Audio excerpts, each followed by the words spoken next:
All right, so thanks for coming to the economics clubs and also the Department of Economics and Finance's pre-election policy discussion.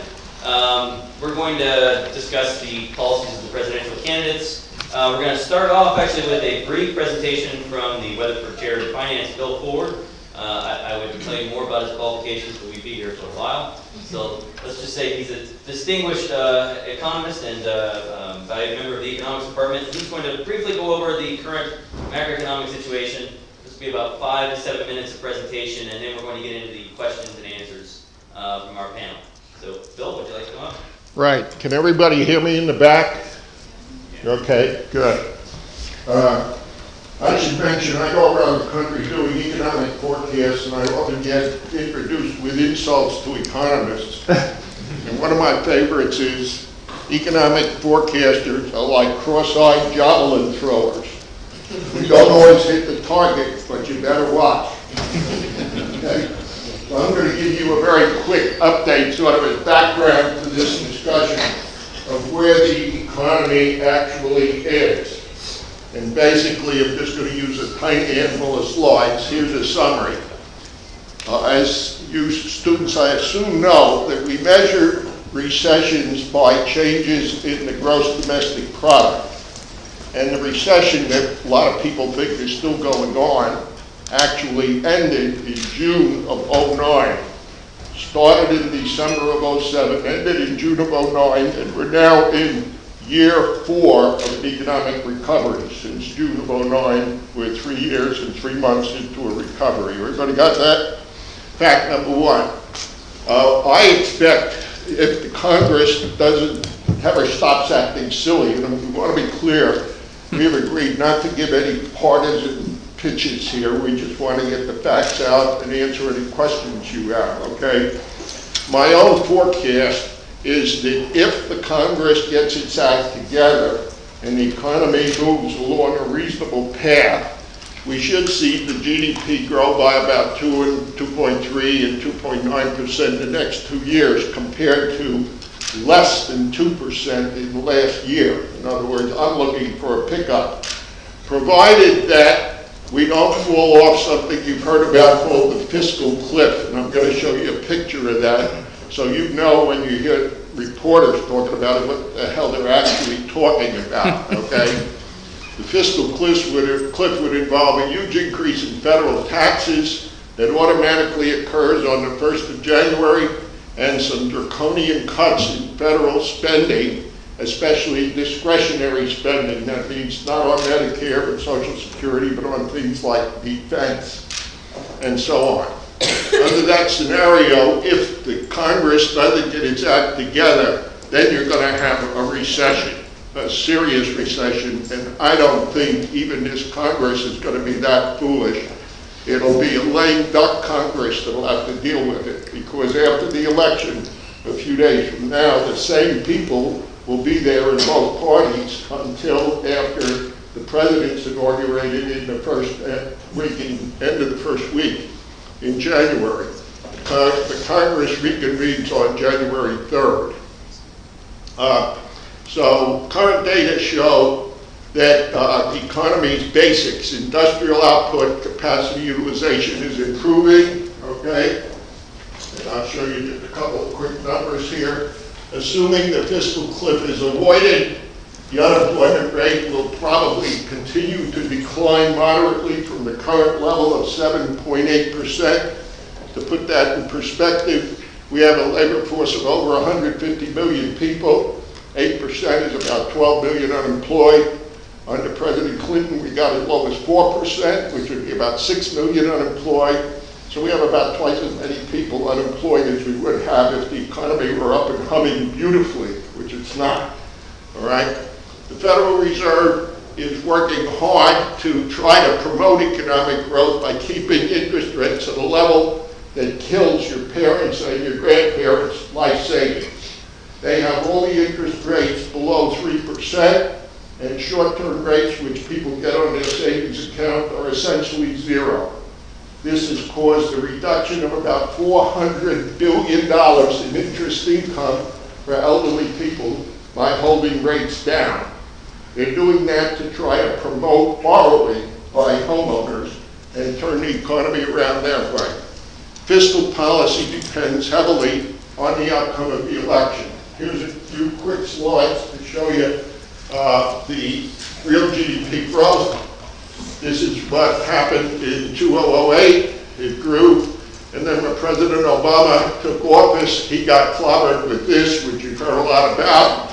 And since then, GDP in reality, the last 2010 and 2011 grew by an average of about 2%.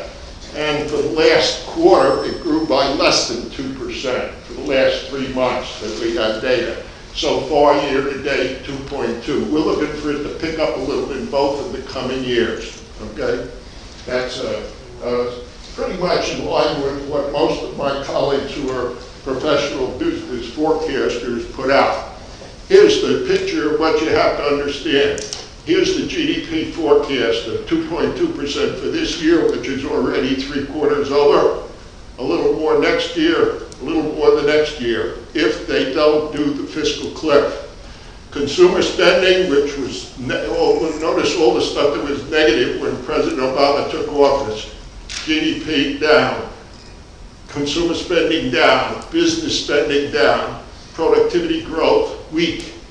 Residential investment, this is the key to what really caused the economy to tank.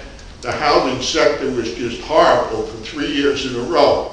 We're now seeing a dramatic increase, including today's latest numbers show that both housing starts and housing permits are both up by double-digit amounts. House prices are up almost everywhere in America, and we're clearly recovering. And that is helping with housing going from negative to positive. That's helping promote economic growth right now. Government spending, especially at the state and local level, was depressing the economy, and it's staying relatively flat. Exports are doing reasonably well right now in the 5 to 8% range. Imports, which are goods you buy at Walmart that weren't made here, are also growing at a fairly good clip. And inventory change, I don't have time to get into all of that, also drives the economy. Here's a quick look then at the unemployment picture, which you hear so much about. Right now, the unemployment rate is exactly where it was when President Obama took office. For the whole year of 2009, it jumped to 9.3, but in January it was 7.8, right about where it is now. The year is going to average over 8 because the first 8 months were not as good as last month. And then we expect to see a slow downward drift in unemployment as we go through next year and the year after. Again, if we don't fall off the fiscal cliff. Next, here are the deficits that you hear so much about in the political discussion that's going on. Under President Bush, the last year he was in office, the deficit was $500 billion, less than $500 billion, and way less than the previous years. President Obama inherited a dramatic drop in GDP, which caused the deficit to roughly triple. And since then, in his 4 years in office, if you add up these numbers, we've added about $5 trillion to the national debt, taking it up to about 16 trillion, which is what you and your children are going to have to pay interest on. And the question is, how do we get that number down? And you've heard the arguments if you saw the presidential debate last night about different ways to get it down. You either spend less or tax more, and that's what they're arguing about, and we'll take your questions on that. Here's inflation. Inflation is a serious long-term problem. The Federal Reserve looks at inflation on the blue line, and they leave out two things that matter to you and me. That is energy prices and food, okay? Because they claim it's volatile, which it is. And therefore, they set a 2% inflation goal They've been using this low number, which is below all the other indexes. This is the real consumer price index, including food and food and energy, and this is basically the wholesale price index. So we're having inflation, and it's going to continue for a while. You see it every time you gas up your car. You see it in your tuition payments, which keep going up every year, right? And you see it a lot more than this chart shows because of the specific things you as students buy, okay? Here's then, you want to do that's the picture for that. Yeah, let's go to the back. Let me show you one other thing that sets the background for the discussion. This is what's called the fiscal cliff. Let me see if I can bring that down. So, you know, you hear a lot of talk about it. Most people don't know what the heck it means. So for the background to your questions, here's what we mean by the fiscal cliff. On January 1, automatically, unless the Congress acts and the President signs it, we get $110 billion increase in taxes by ending the Bush tax cuts.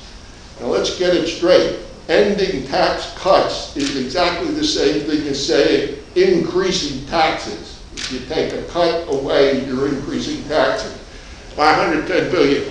But that's not all. Also, there's something called the AMT, Alternative Minimum Tax, which causes people in middle and upper income brackets to tap out at a certain rate of taxation to make up for inflation, causing our tax rates to go up in real terms. A couple of things that you hit. You may not have noticed it, but how many of you work? I assume it's most of you, right? Have you ever noticed your deductions? One of your deductions is called FICA, F-I-C-A. This is your share of Social Security. It used to be you paid 6.2 cents out of every dollar you earned, and your employer doubles it. The employer pays 6.2. For the last year or two, we've cut that payroll tax cut on the part you pay from 6.2 cents of every dollar you earn to 4.2. That saved me, for example, $2,200 last year, and I thank whoever did that, even though I don't think it's good economics, because it makes the Social Security deficit spending bigger, okay? That will affect you because in your January paycheck, instead of having 4.2 cents taken out of every dollar you earn, it'll automatically go to 6.2, and for the whole nation, that increases taxes by $90 billion. So far we got 110 plus 90 is 200.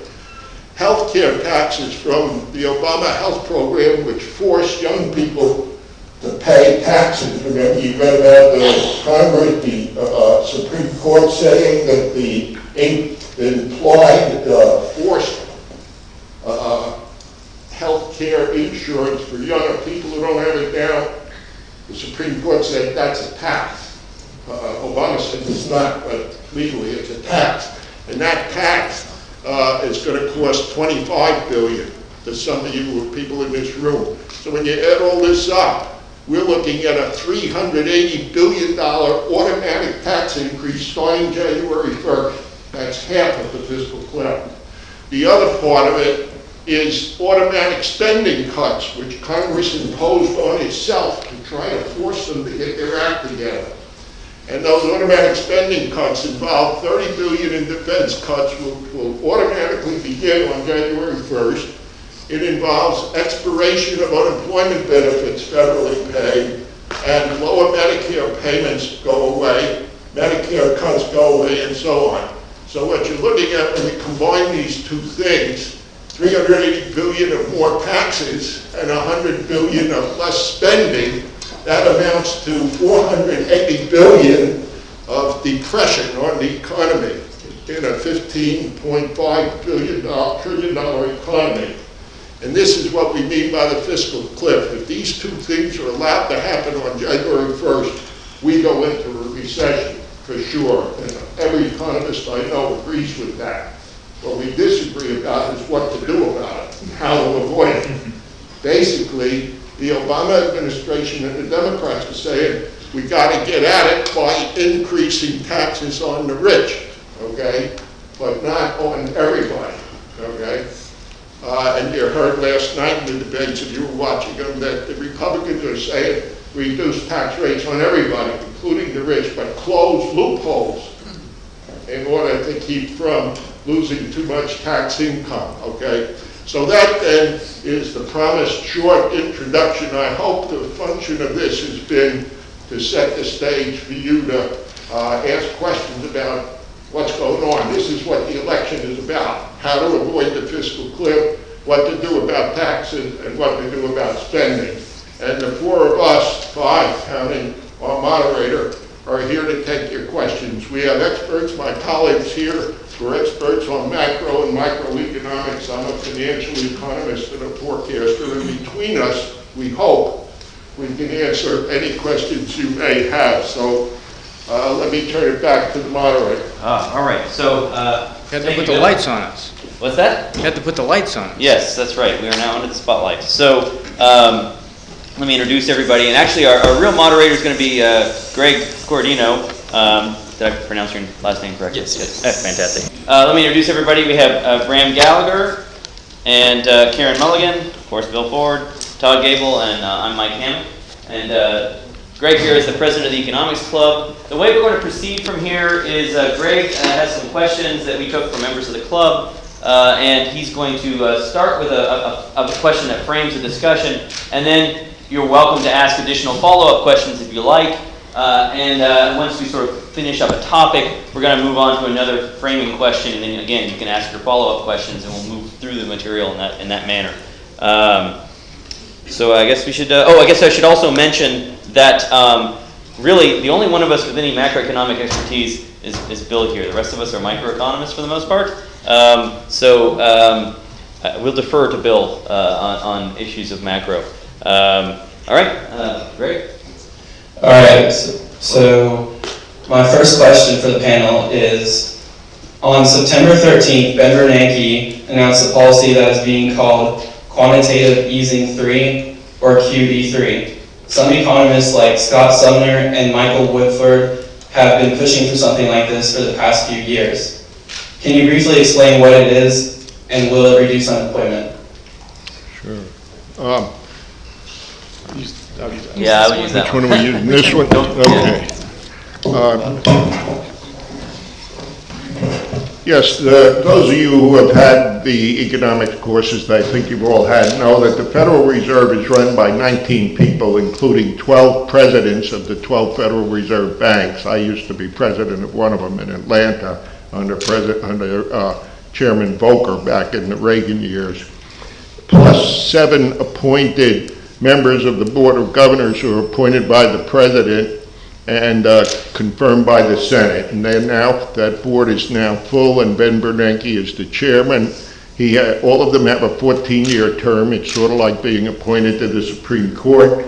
And one of them gets a 4-year term as chairman, which Bernanke now has. His term is up in January, not of 2013, but of 2014. So even if the next president turned out to be, not to be Obama, the next president would have to have the same people there.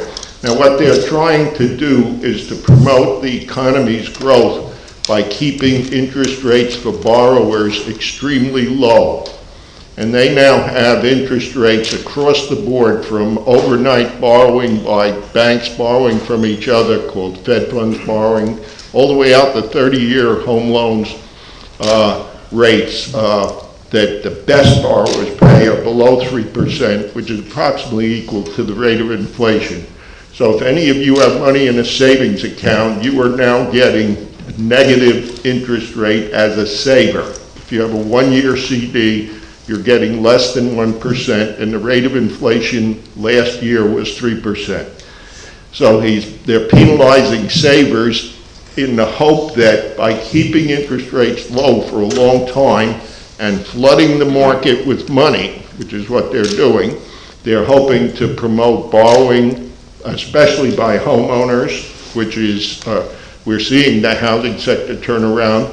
They were hoping to also promote borrowing by businesses, which is not happening. Businesses have very little borrowing going on because they're sitting on $1.5 trillion of cash. They don't need to borrow, and therefore business spending, as you saw on my chart, is up, but not by as much as they would like. So the Fed is trying to expand the economy with cheap money to help borrowers at the expense of savers. And they talk about what they're doing to help borrowers, but they never talk. If any of you have a parent or a grandparent who's anywhere near my age, ask them how they like the rate they're getting on their life savings, and they'll tell you. So that's where we are. The latest move, which they call QE3, involves adding on to the amount of paper that they buy, $40 billion per month.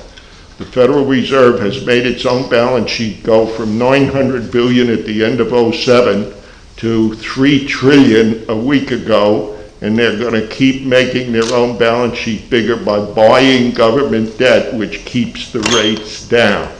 All right? That's the, I hope that's understandable as to what the Federal Reserve is doing. They're trying to hype the economy, increase output, and lower the unemployment rate with cheap money.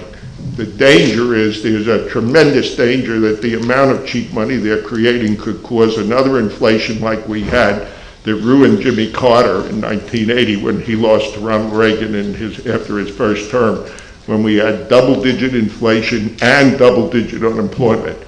There's a danger of that happening because of the amount of money that they're pumping in. It's not happening yet, and there's a big discussion as to whether or not they're laying the groundwork for dangerous inflation later. We'll see what happens. Anybody want to add anything? I think That makes sense. you covered it. Yeah. Making sense. Very good. We're all in agreement, but the odds are we're all wrong. Does anyone in the audience have a follow-up question or comment?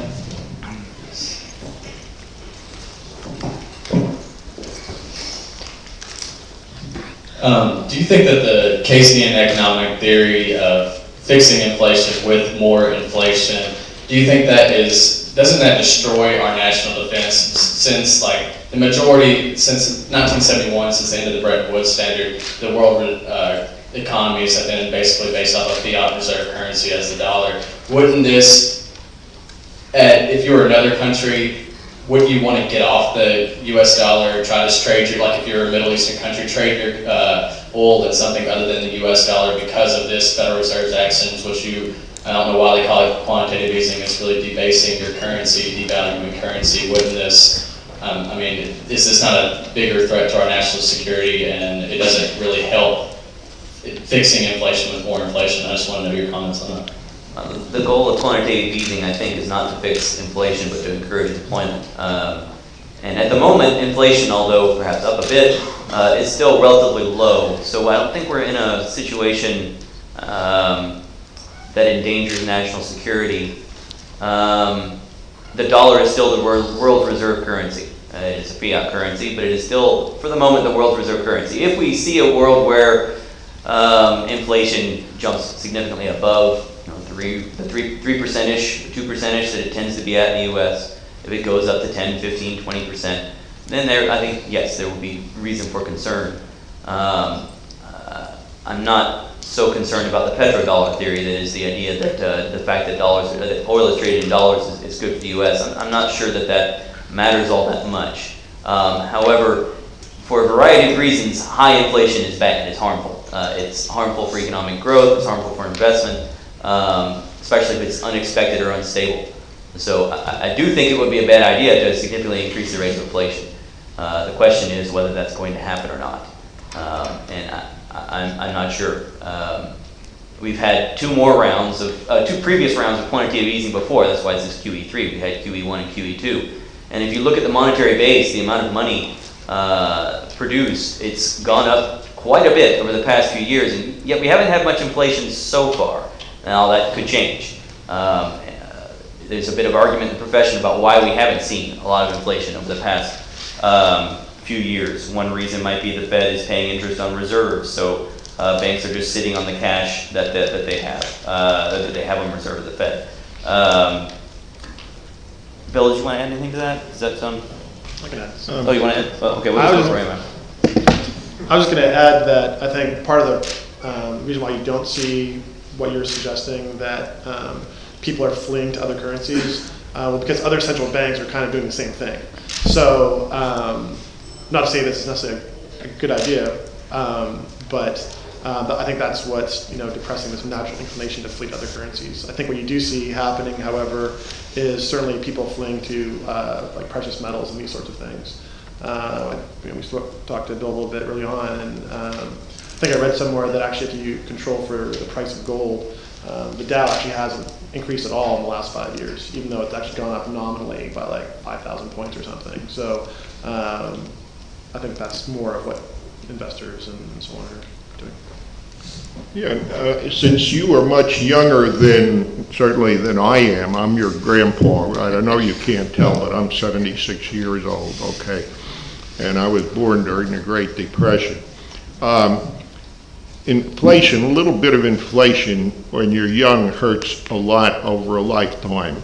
Next year, in 2013, the Federal Reserve will be celebrating its centennial year, kind of like we did at MTSU in 2011, right, or 100-year. Their 100-year anniversary is next year. A $1913, which was what we were using in 1913, is worth 4.5 cents today. They have promoted, they're supposed to keep the value of the dollar stable. We've actually had inflation on average of well over 3% for the last 99 years. Now that may not sound like a lot, but let's just take 2%. I assume many of you have learned about compound interest, right? You've heard about the rule of 72. The rule of 72 says, how long does it take for something to double with compound interest? And the answer is, if you have 2% inflation, divide into 72, in 36 years, prices will be twice as high. So if you're 22 now, okay, by the time you're 36 years old or 58, prices will double. If you're paying $4 for gas now, it'll be $8. I can actually remember, Karen and I are both graduates of the University of Texas. She just graduated. When I graduated way back in 1961, believe it or not, I was buying gasoline for 25 cents a gallon, okay? And so in my lifetime, it's gone from 25 cents to $3.50 around here and $5 in Los Angeles, okay? In your lifetime, a little bit of inflation doesn't hurt right now, but over many years, it'll double in 36 years, and it'll quadruple in 72 years, which is still in this century, and most of you will live to near the end of this century. If you double something twice, prices will be 4 times as high. So a $4 gallon of gas would be $16. If that sounds crazy, remember, I used to pay a quarter in my lifetime. You got it? So a little bit of inflation over a long time really hurts. But isn't what matters really how predictable inflation is? If inflation is 2% every year for the next 100 years, incomes and prices are both rising at 2% per year, does it really matter? Isn't it the unpredictable or high and unpredictable inflation, isn't that what's really most dangerous? As long as if we knew with certainty that inflation was going to be 2% every year for the next century, would that really matter? Yeah, you make a good point. It's worth considering. I don't care that gasoline now costs me $3.50 down on Memorial Boulevard because my income, as he correctly pointed out, has gone up a lot faster than inflation. But what it means is that in the next 36 plus 36, 72 years, if prices quadruple, your income better quadruple for you to be even with it. Okay, and on average that has happened in America because we're better off now than we were in 2013 in terms of standard of living, okay? And Mike's also right that the danger isn't just the long-term effect on prices, the danger is the volatility of it, which when you get an outburst like we did in 1979 and 80, Jimmy Carter and I are both ex-submarine sailors. I know Jimmy, I lived in Atlanta, he's a wonderful man, but it ruined his career.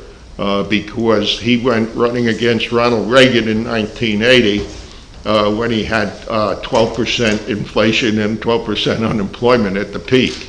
You don't want to be running for president when you got an outburst of inflation and an outburst of unemployment.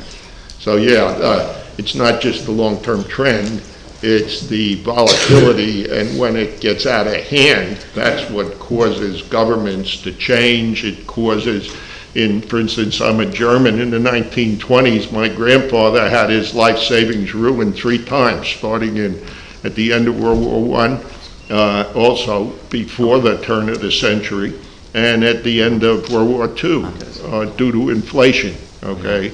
So it can cause a lot of trouble for people, especially when it does get out of hand, as Mike pointed out. Thanks. Bram wanted. Oh, you wanted to add something? Yeah, Okay. let Bram get in here. I was just going to say, the example of the Grangers. These were people that were actually running on inflation. That was their presidential platform, was inflation. To have more inflation. When was it? Explain why. Because they had a lot of debts, Yeah. and they wanted to be able to pay less In on real those terms. debts in real terms. So the Grangers, that's what their policy was. Is if we can get inflation to go up, then we'll pay less. We can pay In real back terms. our debts with cheaper dollars. Yeah. If we can get the price of corn to triple, and while we still owe the same amount on our mortgage on our farm, then we can pay off the farm with cheaper dollars, and for the therefore seeds, inflation is good. for the land, all that stuff. So yeah, and there have been political parties that, in fact, have argued for bigger inflation. To help debtors. Okay, but Help remember, anything that helps debtors hurts savers, because money for debtors comes from savers. If you help borrowers or debtors, you're hurting savers, and you have to look at both sides of that coin. Yeah. And we'll of course we'll notice that the Grangers did not actually get their presidential candidate. Just add one thing, maybe Phil can speak briefly on this, more of a question / comment, but along with what you're talking about, something should be said about the equitable impact or the incidence of who actually pays this inflation, and perhaps maybe do the poor pay more of it in terms of eroding their savings and thus inhibiting them from moving up the economic ladder, and maybe the wealthy who are much more able to shelter their wealth from inflation. Is there anything to that? Yeah, is there a redistributive aspect of inflation? Yes, there is a redistributive aspect, and I tried to mention that early in my talk, that especially for you.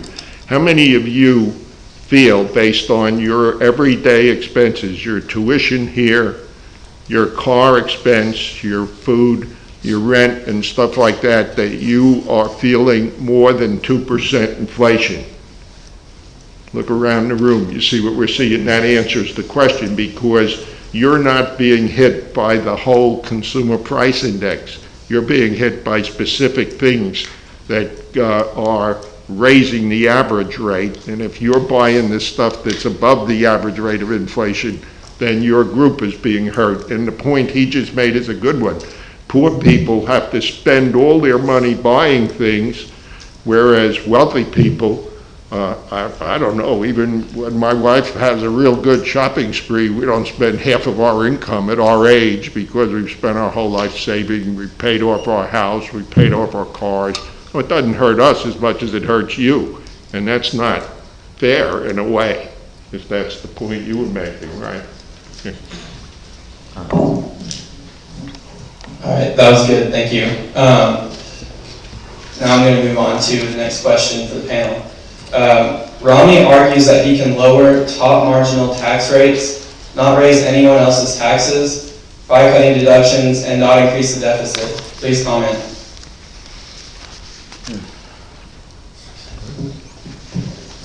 All right, so I wish our tax economists were here, but I did a little poking around. And my understanding is that the numbers don't quite add up as advertised. That is, simply limiting deductions is not sufficient to get the reduction, deficit reduction that is claimed. And that's actually not uncommon. Most presidential candidates are very optimistic with the numbers. They project faster growth than is usually reasonable in order to get their projections to work out to the numbers they want.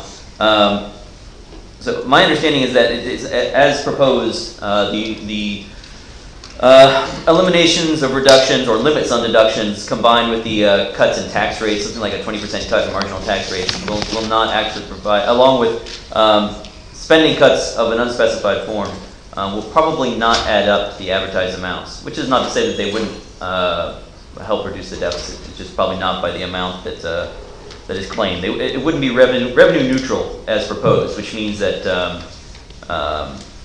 the tax cuts would, and paired with the spending increases that we know about so far, would in fact increase the deficit. And that's incorporating any kind of supply effect.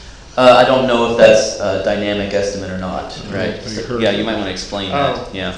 Well, I guess something that's maybe governing Mitt Romney's thinking on this, as well as many other economists, is that by lowering marginal tax rates, you can spur perhaps some entrepreneurial activity that's not currently ongoing. If, for instance, back in the 60s, before Kennedy took office, I believe the marginal tax rate, or the top marginal tax rate, was 91%. So you make $1 after a certain point, and 91 cents of that goes to the government. So you can see how, at least in that extreme case, how, well, you might see people, you know what, rather than work, I'm already making enough money, I'm going to sit back and go on vacation and just hang out, may not take these business risks that I might otherwise do. And so, again, we're kind of getting further down to earth with, I guess, it being at 36%. But nevertheless, reducing the top marginal tax rates, in theory, could spur, more, from the supply side, more effort in terms of work and which could increase tax revenue. And which effectively is going to produce more tax revenue. So it's not strictly a matter of deductions. Here again are some numbers to give you an example of how what they just said actually works out. Currently, GDP, as I mentioned, is 15.6 trillion. Incidentally, that's 1/4 of the entire world's output.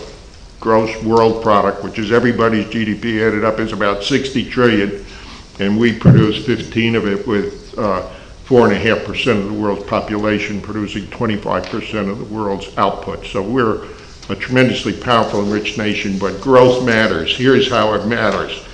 Growing at 2% annually, or 15.6 trillion current GDP, by 2020, 8 years from now, goes up to 18.3 trillion. Goes from 15.5 to 18 1/3. If instead we grew at 4%, by 2020 it would grow to 21 trillion instead of 18. So you'd have 3 trillion more output because of twice as fast growth like that occurred after the Reagan recession. So growth matters, but there's still a question, even with that growth and the extra taxes that it automatically generates, it's still going to be tough, as Mike pointed out, to get away from a $1.1 trillion deficit, which is what we've had the last 12 months. It's going to be hard. Neither Romney nor Obama is going to be able to reduce that deficit in the next year or two much below $1 trillion a year, unless the economy grows faster than I showed you. All right, thank you. Does anyone in the audience have a follow-up question to that?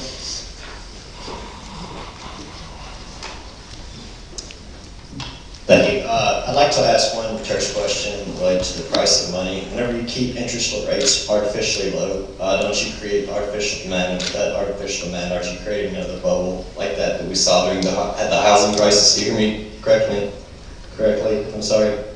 I'm not. Do you hear me correctly? Yeah, he's asking if I'll rephrase it. By keeping interest rates artificially low, you're manipulating the price of money. By doing so, you create artificial demand and artificial borrowing. Is that not the same moral hazard that we saw leading up to the housing crisis? Yet a lot of people buying what they couldn't buy, borrowing money that they didn't have because of low interest rates. Isn't that partially spurred? Could you comment on that, please? Right. So the question is the Federal Reserve artificially lowering the interest rate, and could that create another bubble? Is that right? Is that correct? More or less. Yes, because the Federal Reserve influences interest rates by keeping interest rates low. They encourage spending, and could that create another bubble, especially in industries driven by borrowing, like the housing market? Fair enough? Yes. Okay. I guess one semantic issue, I'm not sure what natural and artificial mean in a world with fiat money. So I'm not sure what it means to say that the Fed is artificially moving interest rates up or down. By increasing the supply. Whenever it does something, yeah. By definition, whenever the Fed changes money supply at all, it's sort of, I guess, artificial.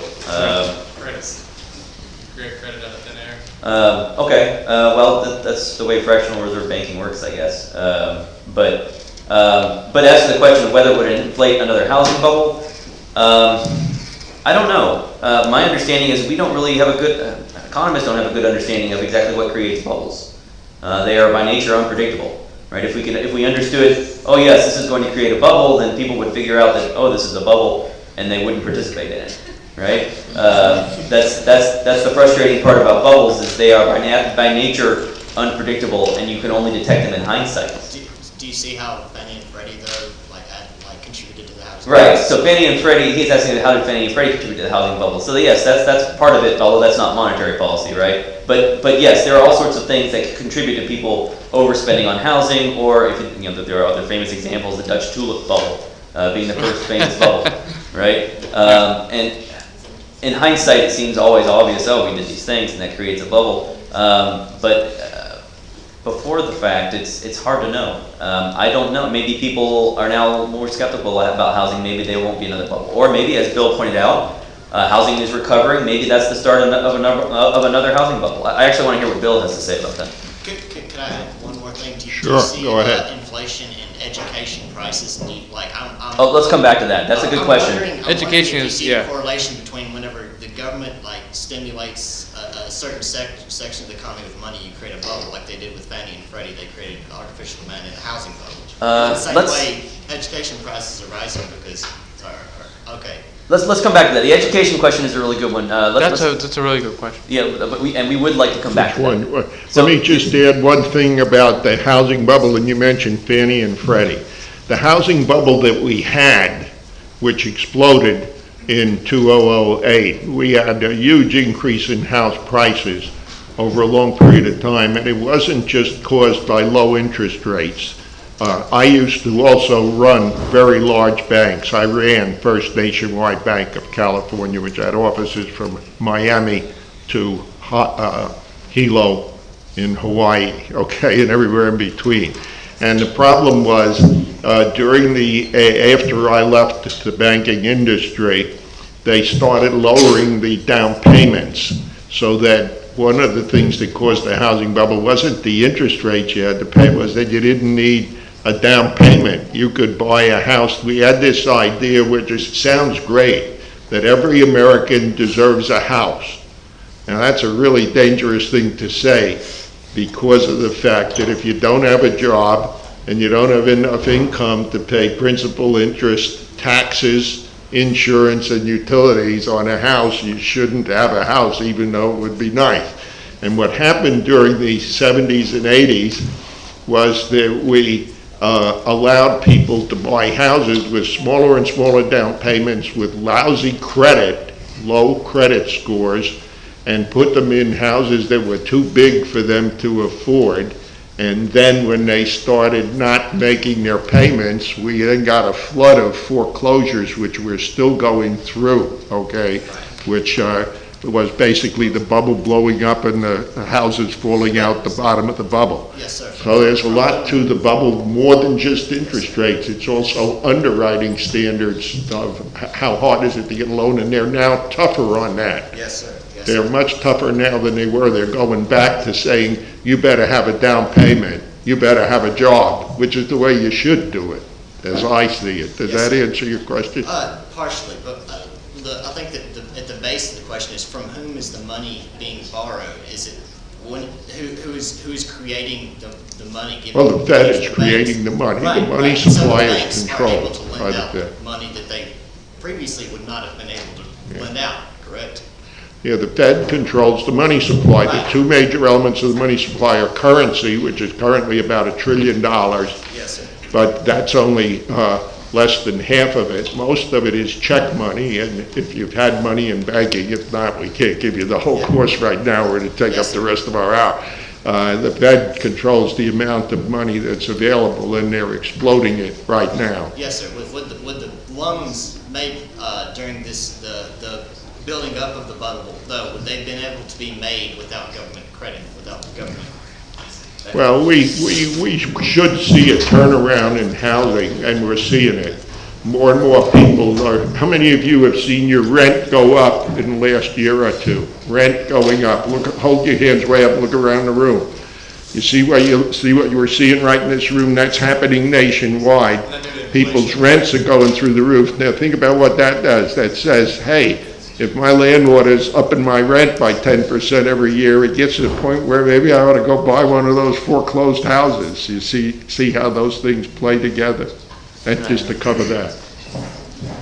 You had asked if it's necessary for the Fed to be increasing money to create bubbles, and the answer to that is no. Bubbles can happen for other reasons as well. So it's not a necessary condition to have the Fed increasing the money supply. One example being the Dutch tulip bubble, what was the famous investment bubble in New World Development?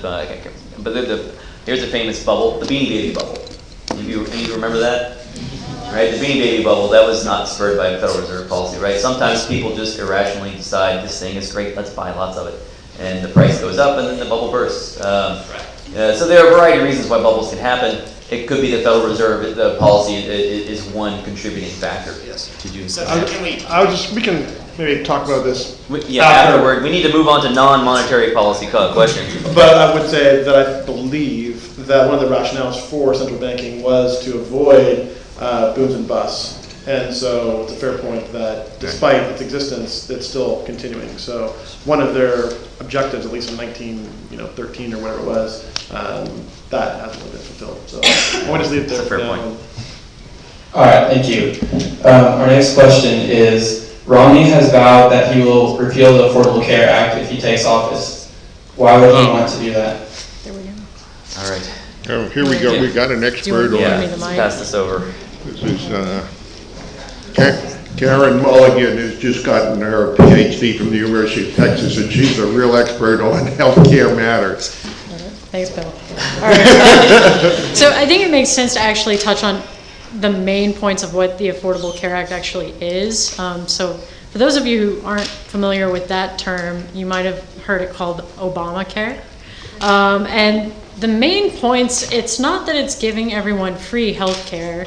It's giving people access to health care by making sure that individuals who don't have health insurance through their employers are able to purchase health insurance either from a private company or from the government, and in some cases obtaining it through Medicaid, which is subsidized health insurance for low-income people.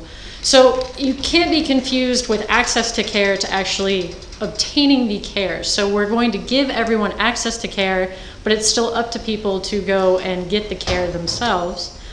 So one of the main arguments that especially I guess opponents put forth is that this is just going to drive healthcare costs up because we're having to spend so much money on getting insurance to everyone, and they're actually going to go use healthcare, and so if the government is helping to subsidize this, it's going to drive up costs. And our healthcare costs are already quite high, so there's this concern that it's just going to keep kind of snowballing the costs. On the other hand, the reason that specifically Obama, not just so that people have access to care, but currently there's a good number of people who are uninsured, and so they obtain care traditionally, either they pay for it out of pocket, which is very expensive, or they wait until they're very sick and they go to the emergency room, which is very expensive, so that's not the most efficient way to actually get health care. And these costs drive up insurance premiums for everyone else. So the idea is if we can get everyone else to have insurance, it should, in theory, control the premiums for people who would get insurance anyways. So that's kind of what the Affordable Care Act is trying to do. And there's basically, the intrinsic debate is it going to control costs or not? And for people like Romney and Republicans in particular, who are concerned that it's not going to effectively control costs, I think the main things they put forth is that we just need to increase competition. So one of the common solutions to that would be currently, if you live, say, in Tennessee, you can only purchase your insurance from a company in the state of Tennessee. And so Republicans might argue that, well, if we allow for competition across states, so you can now shop for insurance plans in other states, this should in theory drive the price of insurance down and also the price of healthcare down. So again, this all kind of comes back to costs. All right, does anyone in the audience have a question? Yes, sir. Before we run out of time, I want to ask one question about the Obama administration. What proposal has President Obama mentioned for his second term that you think would help economic growth and help the economy? A proposal that would be new. It's listening to both of them talk.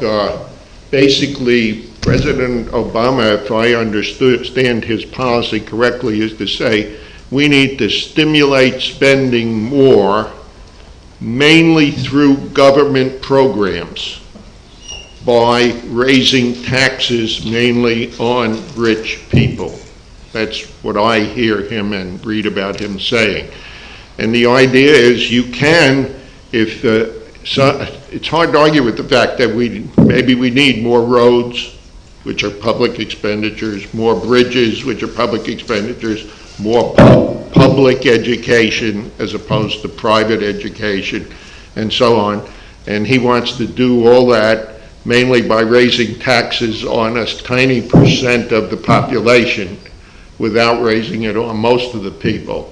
And so his stimulus plan, as I understand it, is to increase output of the government for education, roads, highways, environmental improvements, and things like that, which to me means it would make the government bigger and the private sector smaller. And the Republicans are saying that's not the right way to do it. The right way to do it is to stimulate growth of the private sector to generate extra output and extra jobs in the private sector, which will generate the income to reduce the deficit. That's my understanding of the two, what the argument is about between them.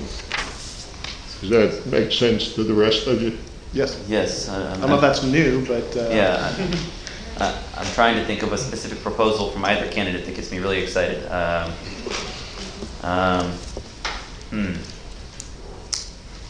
And there's not a lot coming to mind.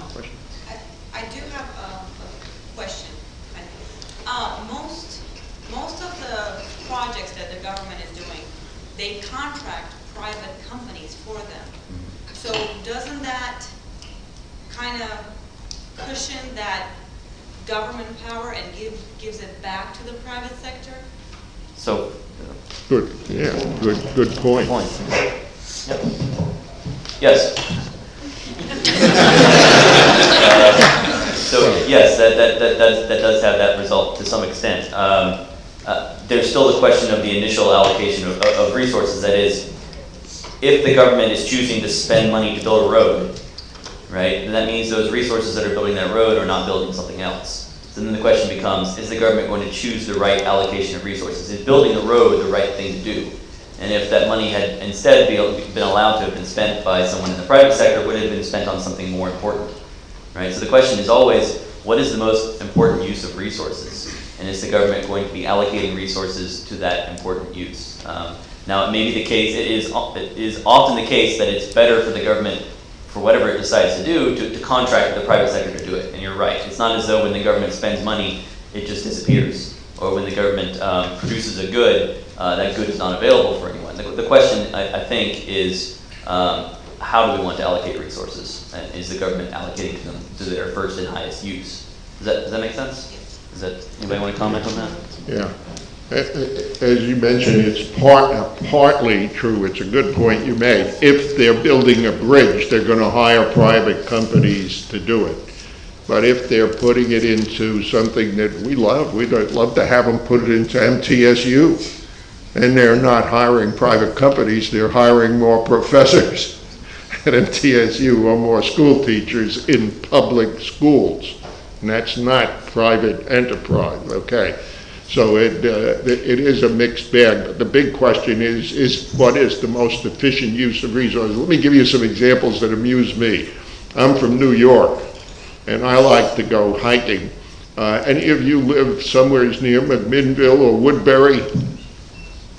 You know, if you go out here toward the new Walmart and turn left, you go on a 4-lane divided highway to a place called Woodbury. Short Mountain. Where nobody lives, right? And you ask why building that road cost a lot of money, and it's named after a former politician who used to run the House, the Assembly of Tennessee. And so you get a 4-lane highway going to Woodbury where very few people live, and a 2-lane highway going to Franklin where a lot of people live. And the question is that the way you want to allocate it? So, see, in both cases, it's private companies building a road, but the question is, why do we need a 4-lane super highway to Woodbury when there are other towns that have more people that don't get it? So when you get public allocation, even though it hires private companies, there is the question of whether this is the right way to use that money and resources, okay? I'll just add maybe one minor point. That all presumes money can just be moved around without any sort of major transaction cost or distortion in the process. Unfortunately, people don't like giving up their money, and so you kind of have to enforce tax policy to administer the movement of resources around, so it's not necessarily a one-for-one trade-off, even at its best. Yes, sir. Should government even be involved in business? I mean, they stimulate these businesses that prop up like Solindra, who you get $500 million to it and they go bankrupt. This recent battery making company that got millions of dollars from the government and then they go bankrupt. You create these too big to fail banks that, you know, profit off of foreclosing on people's houses and then they get bailed out by the government. You're arguing like technicalities of a policy, but shouldn't you be arguing like the policy of should government even be involved in this, and shouldn't you give that money back to the taxpayers? That, I mean, as your chart said, there was over $5 trillion spent during since the 2008 crisis until now. If that was given to every single citizen in the United States, you'd have $17,000 given to every single individual in the United States. If you think if the government's objective is to stimulate consumer spending, wouldn't that be a better allocation of resources than to get government in business? Shouldn't we be not allowing, isn't this bad policy? So there are two questions there. The first question is, should the government be picking winners and losers? And I think most economists will pretty much universally say no. Governments should not be picking winner and loser businesses. We should not be, if we want to get more green energy, then rather than trying to pick green energy firms, we should be putting a pollution tax on pollution and allowing the market to figure out what is the most sensible way to clean up pollution, rather than trying to say this business here, the government has identified as having the best way to produce clean energy. That is, governments aren't good at picking winning and losing businesses, whether it's banks or car companies or whatever. And in general, economists do not like the idea of government picking specific firms. Agreed, right? As for the second question, I'm sorry, it just escaped my mind. What was the second question? Like in general, should the government be in the business of using taxpayer funds? Giving the money back. Oh, okay, yeah. So there the question is sort of about fiscal policy. That is, what is the stimulative effect of tax cuts, which is a macro question. I read some papers about this a few years ago, but I haven't been keeping up. But at the time, I remember the impression being that the effects of tax cuts in terms of just a short-term stimulus in a time of slow economic growth or negative economic growth is actually not all that great because people don't want to spend their money because they're scared. So it can be the case that in some situations tax cuts can help. It can depend on if it's a marginal tax rate cut, that can help. In some cases, if you give two people just a lump sum amount of money, sometimes it doesn't help. If maybe they stick it under their mattress. It depends. It depends on how the tax cut is set up. It depends on the economic circumstances. Any of you want to add anything? Yeah. I would just say that leads to a more general question, which is, why is it that our political bodies, and I'm not talking Republicans or Democrats because they both do it, generally speaking, our elected representatives, the way our democracy now works, are all trying to get more money to come from all of our pockets back to Tennessee or to Iowa or to Texas, and it doesn't matter whether you're a Republican or a Democrat, congressperson or a senator. You're trying to get special things done in your area, and that leads to crazy things like Solyndra. We also had the famous case in Alaska where they actually spent millions and millions on a bridge to nowhere. Literally, it went over to a place where nobody lived. Because the people, and I don't even remember whether it was Republicans or Democrats from that area, were able to get what we call earmarks. Now, we have been trying to reduce earmarking, which is a way of causing both Democrats and Republicans to want to get special favors for people in their area, whether or not it's a sensible allocation of resources. And that is a big problem. And when we all do it, that's where deficits come from, when we're all spending more than we're willing to tax for, people for. And that's what bothers me most about the way our democracy in general, without being partisan, is going. That we have a tendency to always want to spend more without really looking at who's going to pay for this and when. And that gets to the question of the intergenerational equity.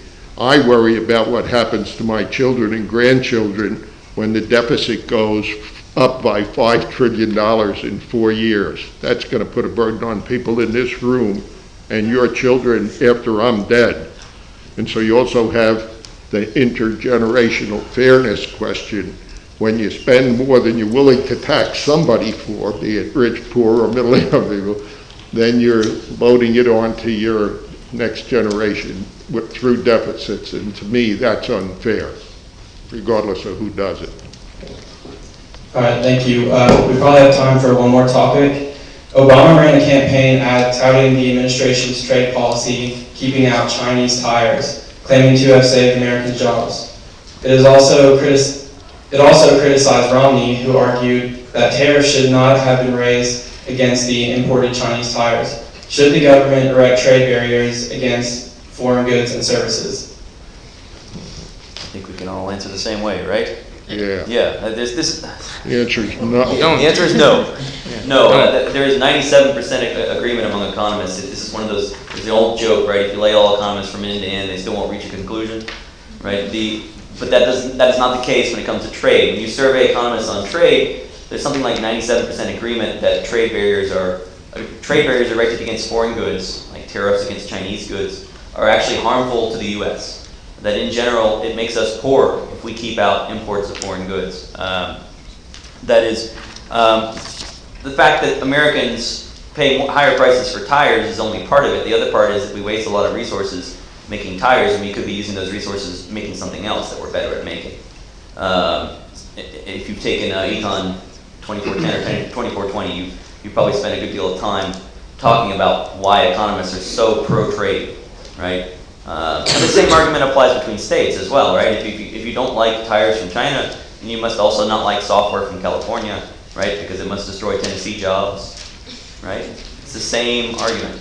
But for some reason, people have a different perspective when they're dealing with foreign goods. For some reason, that gets their goat up, right? But when it's goods from a neighboring state, oh, that's okay. Right? It's a strange area where economists, well, to economists it seems strange, right? We view the rest of the public's view on this subject as being kind of strange. It seems maybe really obvious, maybe too obvious to us, but economists are very pro-trade and anti-trade barrier. Anybody want to add anything? No? I can add Sounds completely appropriate. I I mean, it is a build on the intuition that Mike so eloquently laid out for us. I guess what he's trying to get across is that if we do have tires or whatever else that are less expensive for us, we shouldn't look at that as, oh, ruining the tire industry here in the United States. We should look at it from the consumer side, well, wow, now it's cheaper for me to put tires in my car. Well, then I can in turn use the money that I saved on that expenditure to go build up some other business through spending more money, say, on vehicles or whatever else. And so that, in a sense, is why we're not necessarily too concerned about maybe even artificially low prices from overseas, is that it's nevertheless going to make stuff cheaper for us that frees up resources to be allocated elsewhere. Are there any questions on that? Yes. So you don't like Obama's trade policy, and you don't seem to like Romney's tax policy. You don't think the numbers add up. I just wonder, do either of them have any proposals that you like? Actually, yes, there is one thing. So there is something that I thought was rather clever about one of Romney's tax proposals. One problem with eliminating deductions and loopholes in taxes is that nobody wants to give up their deduction, right? Some of you benefit from mortgage interest deduction, right? Or your parents do, or you benefit from some other deduction in your income taxes, right? And the problem is that if we could all give up our deductions, we could all pay lower tax rates overall. But nobody wants to give up their own individual deduction, right? Well, one of his proposals is a limit on the total amount that you can deduct. That is something like a $15,000 or $17,000 limit on total deductions without picking individual deductions, right? So that sort of eliminates or reduces some of the distortions that are created from having lots of deductions for individual things. It's a sort of a clever way of reducing the amount that's lost to deductions without having to pick and choose specific deductions and get down into that political fight. I thought that was sort of a clever trick. A clever way to not get rid of, but reduce some deductions. It would be better just to make the tax code simpler overall, but I think that's sort of a clever way around that problem. Other than that, I can't think of anything specific that really jumps out as being fantastic. I can think of something. Yeah, all right, great. Thank you. You know, in last night's debate between the two of them, for those of you that heard it, there was one of the things that didn't come out was that Obama was correct in saying that he has signed 3 free trade treaties with 3 countries, and Romney saying we need to do it more with everybody, which is, more, I think, more in line with what he was just saying, that free trade helps everyone in the world. When we had the Great Depression, one of the first things that happened was President Hoover was a Republican, passed something called the Smoot-Hawley trade treaty, which said we're going to make more jobs for Americans, make things better by putting a big tariff on stuff coming from abroad. And the rest of the world said, well, if you're going to tax the hell out of our stuff when we send it to you, we're going to do the same thing to you. And then the result is that the total amount of stuff traded from where it can be produced most cheaply to where it costs the most goes down, okay? And you end up with today paying much more for sugar, for example, than we should because we subsidize growing beets instead of getting it from places in South America and Central America where they grow sugar at a much lower cost. So anytime you try to protect American jobs by limiting the amount of stuff that can come in or raising the price of it when it crosses your border, hurts whoever buys it. That means you pay more for sugar, you pay more for steel. When President Bush did that, he tried to stop steel imports. And anytime any politician of either party restricts trade, remember, if it's something we buy, whether it's something that goes into the car you buy or something you buy at Walmart, you're being hurt. And the question is, are there any jobs being created that make up for what the consumer gets stuck with for higher prices when something comes from the wrong place, from a place where it comes here where you pay this much to produce it instead of when you can get it from there for that much. So that's why he's right. There's a lot of agreement on free trade, and Laura, they both said that they favor more of it. One of the few things they agreed on, even though differentially there's, I think Romney was saying he's more for it than Obama was saying he's for it, but that's an arguable point. Maybe one more question? There was one over here. Yeah, 2 questions. This lady had a question. Oh, Go ahead. the lady in the back. Yep. Yes. Actually, I have a lot of things I would like to ask you, but I'm going to restrict myself to this. I'm a Take an political econ class. scientist. I'm a political scientist, and a lot of my students are here.